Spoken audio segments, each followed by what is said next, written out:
सभी को राम राम। तो जैसा कि लाडो लक्ष्मी वाले खासकर पेंशन का बड़ी बेसब्री से इंतजार कर रही है मेरी माताएं बहनें, तो आपको बताऊंगा आपकी पेंशन कब आ रही है, ये भी आपको बताऊंगा। उससे पहले बहुत जरूरी 3-4 पॉइंट हैं जिस पर आपको ध्यान देना है, वरना पेंशन बनने के बाद भी पेंशन आपके अकाउंट में नहीं आएगी और आपको दिक्कत होगी। 1 महीना और आपकी पेंशन डिले हो जाएगी। तो क्या करना है सबसे पहले, और बहुत सारे मेरे पास कमेंट भी आते हैं कि हम लाइव फोटो, ये लाइव फोटो बहुत जरूरी है। लाइव फोटो यदि किसी महीने आपका जमा नहीं हुआ तो अगली बार अगले महीने आपको पेंशन नहीं मिलेगी। मिलेगी कब? जब आपका सही से लाइव फोटो हो जाएगा।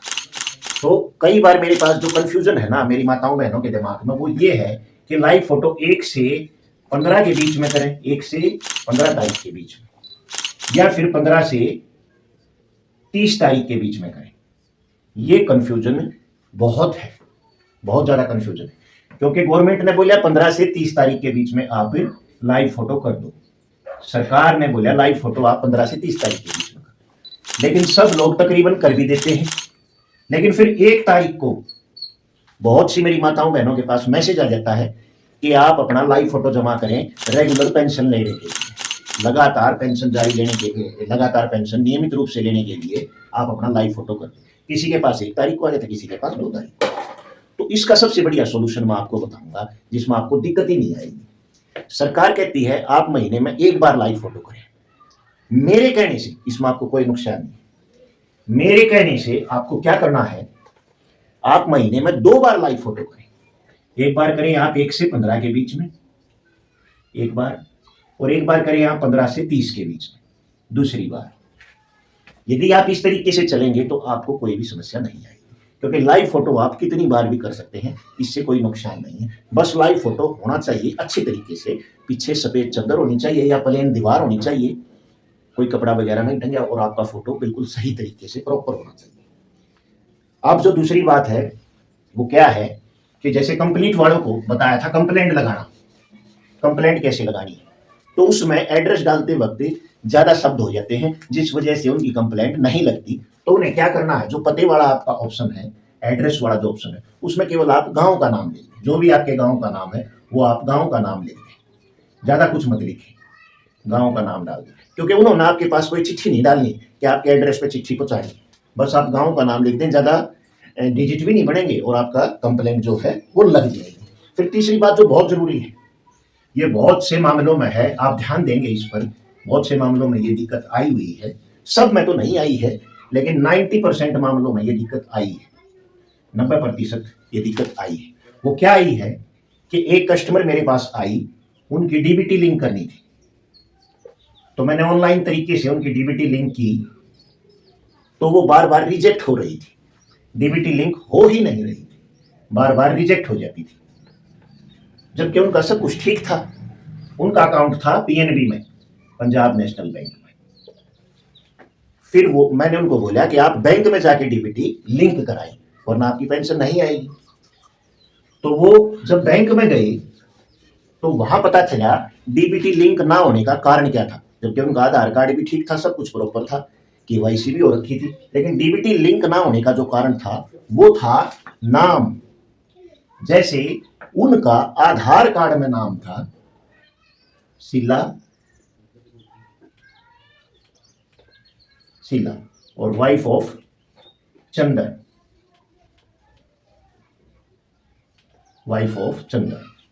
शीला वाइफ ऑफ चंदन, ये आधार कार्ड में नाम था, उनके सभी डॉक्यूमेंट्स में ये नाम था। लेकिन बैंक की कॉपी में, जो बैंक की पासबुक थी, उसमें नाम था शीला वाइफ ऑफ चंदन। अब आप कहेंगे दोनों में फर्क क्या है?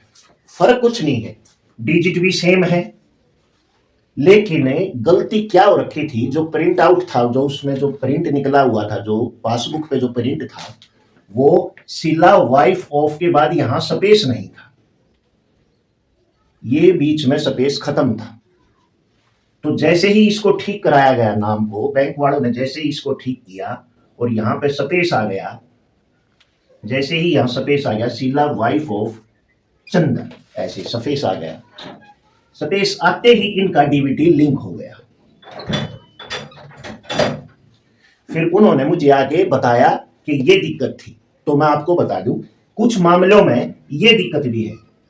यदि ये दिक्कत है तो आप अपनी ठीक करा ले, वरना पेंशन आईडी बनने में परेशानी आएगी, क्योंकि पेंशन आईडी केवाईसी कंप्लीट होने पे होती है और केवाईसी में डीबीटी भी इंक्लूड है।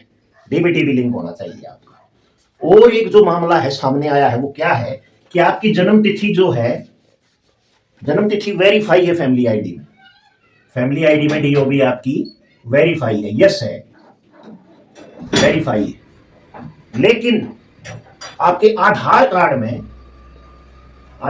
में जन्म तिथि कुछ और है, अलग है। फैमिली आईडी में कुछ अलग है, आधार कार्ड में कुछ अलग है। अब ये वेरीफाई तो है, लेकिन आधार कार्ड में आपकी जन्म तिथि अलग है, तो इनकी भी पेंशन आईडी नहीं बन रही। डॉक्यूमेंट्स वेरिफिकेशन करने में समय लग रहा है। तो आप अपने या तो आधार कार्ड में नाम ठीक करा लें, नहीं date of birth, Aadhaar card में अपनी जन्म तिथि ठीक करा लें, या फिर फैमिली आईडी में जन्म तिथि ठीक करा लें। आधार कार्ड और फैमिली आईडी में एक जैसी होनी चाहिए, क्योंकि यहाँ थोड़ा फर्क आया।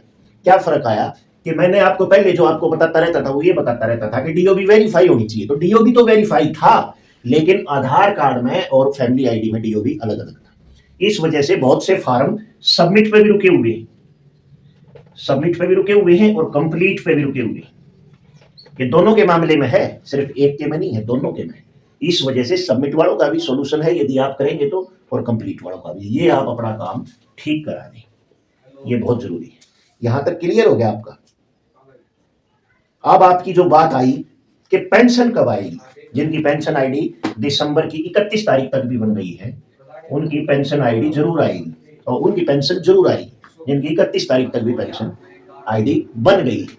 तो पेंशन आपको मैं बता दूं, वैसे तो सब कुछ सरकार के हाथ में है, लेकिन मैं आपको 99% बताता हूं कि आपकी पेंशन जो है इस हफ्ते में आ जाएगी। आज मंडे है, इस हफ्ते में आ जाएगी, और 20 तारीख तक तो जरूर आ जाएगी। 20 तारीख तक आपकी पेंशन जरूर आ जाएगी।